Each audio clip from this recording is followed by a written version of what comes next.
आज से ठंडी थोड़ी बहुत चालू हुई है। ऐसा कल सोच के मैं एक्टिवा लेके आया था यहाँ तक। तो और क्या। अच्छा सर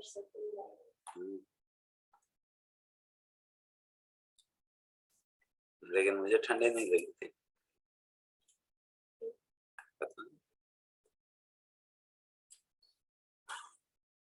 कितने क्वेश्चन कितने बाकी हैं?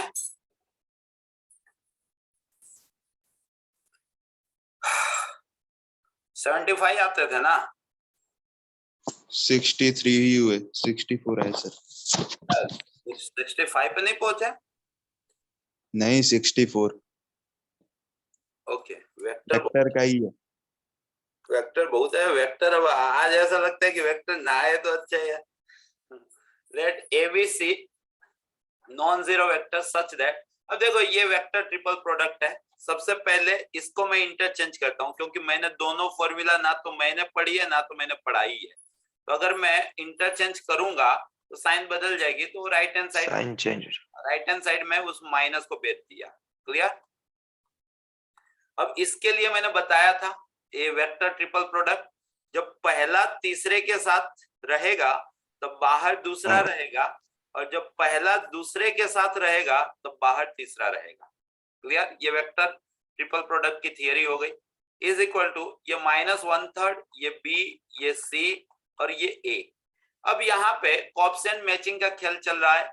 Left hand side A bar का कोएफिशिएंट क्या है? सी बार डॉट बी बार, और right hand side A bar का कोएफिशिएंट क्या है? तो -1/3 B bar into C bar. Left hand side B bar का कोएफिशिएंट क्या है? तो -c bar dot A bar, और right hand side B bar का कोएफिशिएंट क्या है? 0। क्लियर? क्लियर? अब डॉट डॉट प्रोडक्ट क्या होता है? तो पहले का मोड दूसरे का mod cos angle between them is equal to, यहां चल रहा है -1/3 मोड बी मोड सी। ये बी और सी तो यहां से कटने वाले थे, तो यहां से cos थीटा अपने को -1/3 मिलता। अपने को पूछा क्या था? Angle between the vector B और सी। बी और सी के बीच क्या एंगल का साइन पूछा है। तो ये देखो बी डॉट सी, तो ये जो एंगल है वो बी और सी के बीच वाला ही है। तो इंस्टेड cos थीटा -1/3 है, तो sin थीटा कितना होगा? यहाँ पे आप ट्राइंगल लगा लो, ये 1/3 है तो इसको 2√2 होना ही है, तो sin थीटा 2√2/3 होना चाहिए। क्लियर? क्लियर? Yes sir. तो वेक्टर का बेसिक क्वेश्चन था। क्वेश्चन नंबर 65 क्या बोला है इसके अंदर? इसमें से कौन सी बात सही है? मोड ग्राफ से कर सकते हैं, मीडियन इंडिपेंडेंट नहीं होता है, वेरिएंस भी इंडिपेंडेंट नहीं होता है, लेकिन इनका बोलना है कि इंडिपेंडेंट होता है, तो ये बात गलत है। तो मतलब पहला और दूसरा दो बात सही है।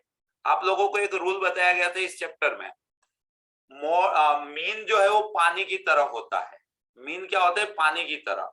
अगर हम डेटा में कुछ प्लस और माइनस हो जाता है, डेटा में अगर हम कुछ ऐड करें तो मीन में ऐड होगा, डेटा में कुछ सब्सट्रैक्ट करें तो मीन में सब्सट्रैक्ट होगा, डेटा में हम किसी से मल्टीप्लाई करें तो मीन मल्टीप्लाई होगा, डेटा को हम किसी से डिवाइड करें तो मीन डिवाइड होगा। जबकि वेरिएंस और स्टैंडर्ड डेविएशन मल्टीप्लिकेशन और डिवीजन से इफेक्ट होता है। Very good. सिर्फ और सिर्फ मल्टीप्लिकेशन और डिवीजन की इफेक्ट होती है, एडिशन सब्सट्रैक्शन को गिनता ही नहीं है। पक्का? लेकिन उसमें भी मल्टीप्लिकेशन और डिवीजन की इफेक्ट तो हुई ना, मतलब वो भी इंडिपेंडेंट नहीं हुआ चेंज के साथ। क्लियर सी बात है? जबकि मीन इंडिपेंडेंट नहीं हुआ, तो इनका वही बोलना है। मीडियन में भी देखो, अगर हम सारे डेटा में कुछ ऐड करेंगे, मीडियन गिना कैसे जाता है? असेंडिंग ऑर्डर में अरेंज करने के बाद मिडल नंबर का डेटा, ये होता है मीडियन फाइंड आउट करने का वे। अगर हम सारे डेटा में कुछ ऐड करेंगे तो मिडल नंबर वाले डेटा में भी कुछ ऐड तो होगा ही ना, तो मीडियन भी तो बदलेगा ही ना। तो बस ये बेसिक कंडीशन मैंने सोची इसको सोल्व करने के लिए। और मोड जो है वो ग्राफ से आप 10th में किए होंगे, जेड वाला, वो अलाइजा क्या कुछ एक स्पेशल नाम था। एक दिन यहाँ वो एक सर है, वो मेरे को बता रहे थे, मतलब जीवा कुछ, मतलब 10th के स्टैंडर्ड में आपका था ये मोड गिनने का, तो उसमें आप ग्राफ से ये गिनते थे। ठीक है? तो वही बोला है कि मोड ग्राफ से गिना जा सकता है कि हाँ, फिर मीडियन इंडिपेंडेंट नहीं होते तो हाँ, वेरिएंस इंडिपेंडेंट नहीं होता है तो हाँ, लेकिन इनका बोला है कि इंडिपेंडेंट होता है, इसलिए वो रॉन्ग है। तो आंसर आपका 1 and 2, 1 and 2 मतलब option C. Clear? Clear? Yes, sir. Next question. In a series of 2n observation, half of them equal to A, total 2n observation है, उसमें से हाफ ए वाले हैं और हाफ माइनस ए वाले हैं। बहुत जाना पहचाना क्वेश्चन है। If the standard deviation, standard deviation को आप एस बोलते थे, जिसकी आपको फॉर्मूला याद हो, सिग्मा भी बोलते थे, ठीक है, जिसकी अगर फॉर्मूला याद हो तो होता था रूट के अंदर सारे डेटा के स्क्वायर का सम अपॉन सारे डेटा माइनस मीन का स्क्वायर। एक ही फॉर्मूला थी इस चैप्टर में, स्टैंडर्ड डेविएशन। अब यहां पे आधे एक्सआई ए वाले हैं, आधे एक्सआई माइनस ए वाले हैं, तो सबका सम, डेटा का सम कितना हो जाएगा? 0। अगर डेटा का सम 0 हो गया तो मीन क्या होता था? डेटा का सम बाय टोटल नंबर। लेकिन डेटा का सम 0 है तो 0 बाय, यहाँ पे टोटल नंबर 2n चल रहा है, तो वो क्या हो गया? 0। तो चलो x बार तो अपने को मिल गया है 0। अब देखो xi स्क्वायर का सम गिनना है, तो अगर मैं xi स्क्वायर करूंगा तो ये n टाइम s स्क्वायर, तो ये n स्क्वायर होगा। इधर भी n टाइम s स्क्वायर, तो वो भी n स्क्वायर होगा। तो वहां से मुझे डेटा के स्क्वायर का सम मिल गया 2n स्क्वायर। क्लियर? तो चीजों Yes, को sir. रखा, चीजों को मैंने फॉर्मूला में रखा। तो ये है अपना 2n स्क्वायर और टोटल डेटा है 2n और ये है 0। 2n कट गए तो ये अपने को मोड ए मिला। कितना मिला? मोड ए। आपको बोला है if the standard deviation of the observation is 2, ना भाई ये तो है 2, तो मोड ए की वैल्यू आपको मिल गई। कितनी मिली? 2। Clear? Yes. Okay, next question. Next question क्या बोल रहा है यहाँ पे? आज अपने ये पूरा ही कर देंगे क्योंकि कल से नया करेंगे। The probability that A speak truth is 4/5। ए भाई हरिश्चंद्र है, वो 4/5 है। मतलब हर बार आपको देखा हाँ गया, सर। हर जगह आपको ये क्वेश्चन मिलेगा। बी हरिश्चंद्र है, वो 3/4 है। The probability that they contradict each other. Contradict each other का क्या मतलब? ए अगर सही बोल रहा है तो बी गलत बोल रहा है, या तो बी सही बोल रहा है ए गलत बोल रहा है। इन शॉर्ट आपको ये चीज पूछी है। कॉन्ट्राडिक्ट ईच अदर का मतलब ये हुआ अगर दोनों सेम स्टेटमेंट दे, इसकी भी प्रैक्टिस कराई है मैंने।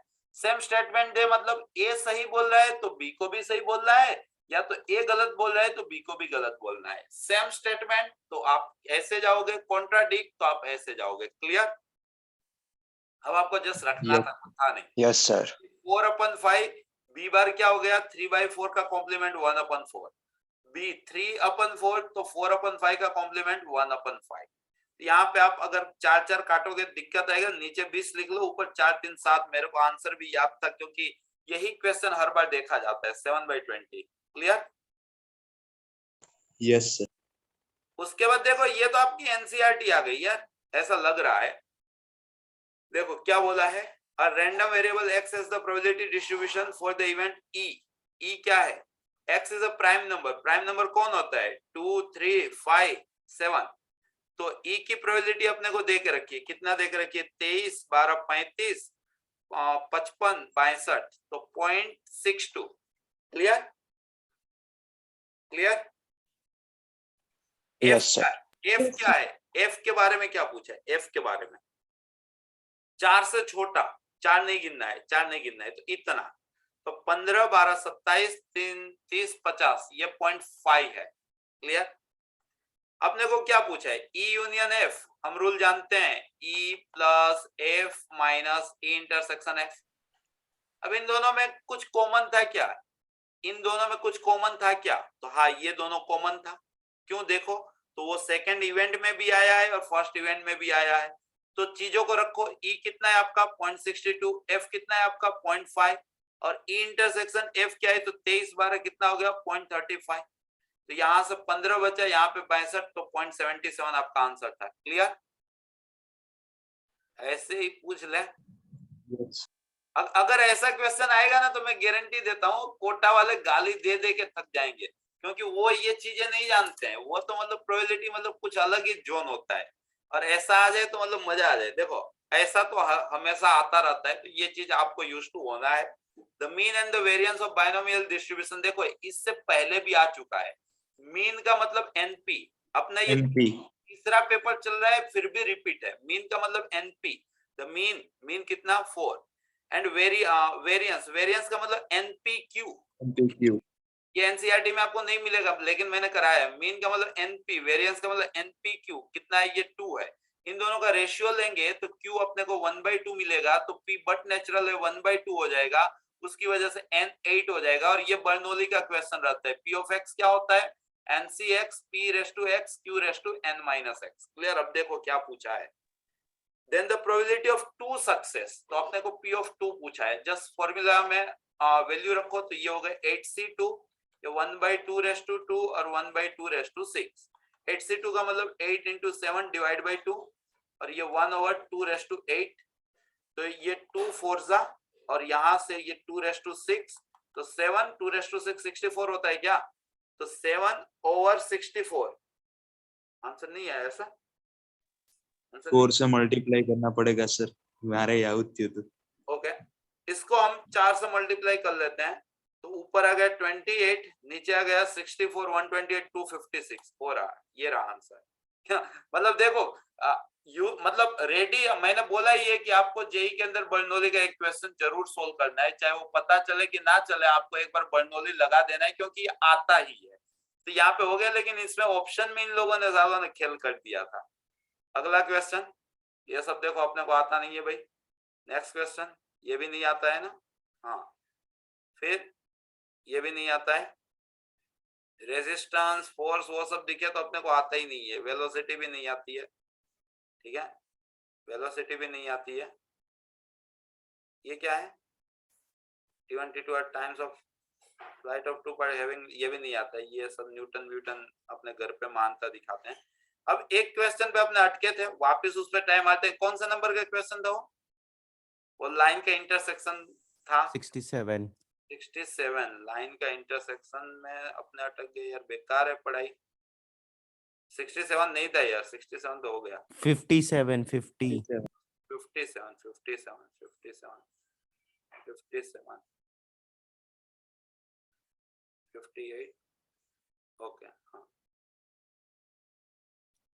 A line with DC proportional to 212, okay, meets each of the line this and this। ये लाइन डायरेक्शन कोसाइन आपको दिया है, वो इन दोनों लाइन को इंटरसेक्ट काट रहा है, तो इंटरसेक्शन पॉइंट क्या होगा। उस लाइन का हमें पॉइंट नहीं दिया है, ऐसा है ना, मतलब अपने को ये एक चीज दी है, मान लो कि ये दोनों पैरेलल हैं क्या, पैरेलल नहीं है। ये एक चीज दी है मान के चलो, और इसकी जस्ट डायरेक्शन दी है, इसकी डायरेक्शन दी है। लाइन के इंटरसेक्शन के लिए हमें लाइन का इक्वेशन पता होना चाहिए। अगर मैं वहां से पॉइंट मान के जाऊं तो तकलीफ होगी। Line with DC proportional to this meets each of the line this and this, the coordinate of each of the intersection are given by। तो इनका इंटरसेक्शन को गिवन करने के लिए अच्छा बहुत तगड़ा वेरिफिकेशन लगाना है, तगड़ा वेरिफिकेशन।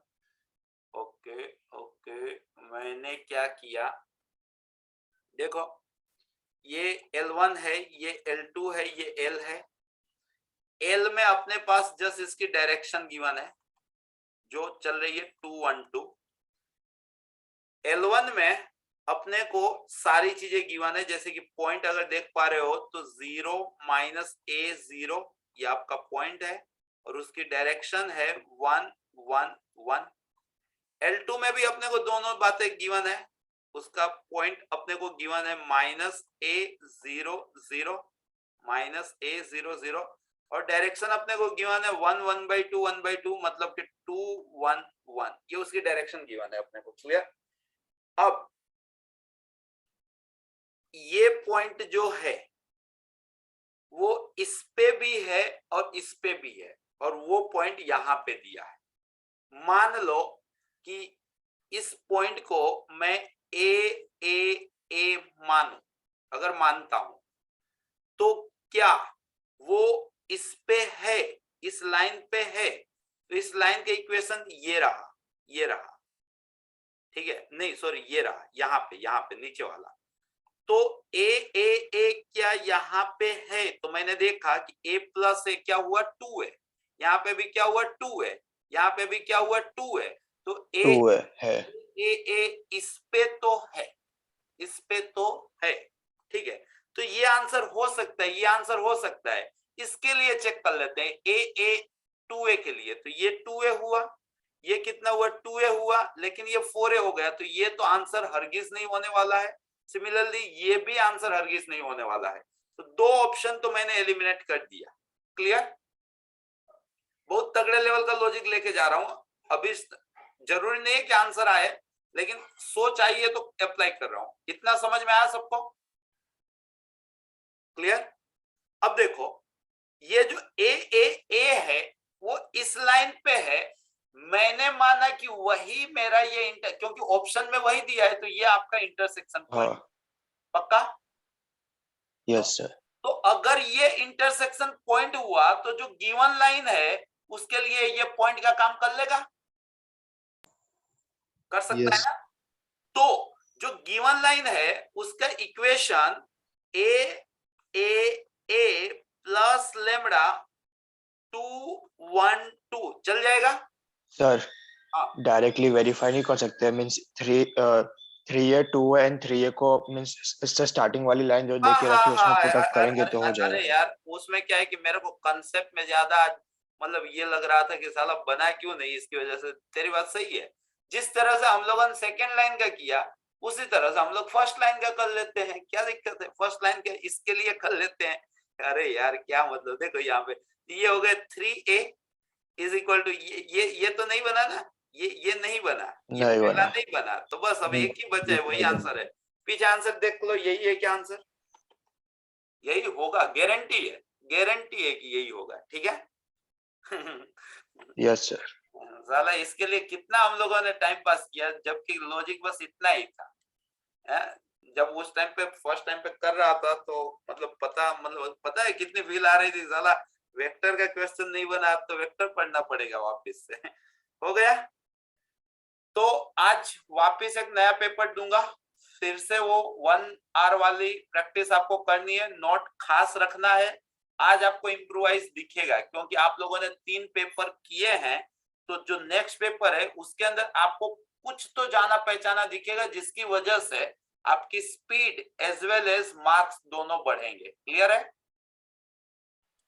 वो 1 आवर वाली जो है ना, वो मेंशन रेगुलर करते रहना कि फर्स्ट पेपर में पहले 1 आवर में इतने किए, इतने राइट इतने रॉन्ग, दूसरे 1 आवर में इतने किए, इतने राइट इतने रॉन्ग, तीसरे 1 आवर में इतने किए, इतने राइट इतने रॉन्ग। ठीक है? क्योंकि 75 क्वेश्चन है तो ऑन एन एवरेज आप 3 आवर समझ सकते हो। ठीक है? जब दूसरा आएगा, दूसरा पेपर, उसके लिए इतना, तीसरा आएगा उसके लिए इतना, इस लॉजिक के साथ आपको जाना है। चौथा आज भेजूंगा। ठीक है? Okay Yes. ओके चलो।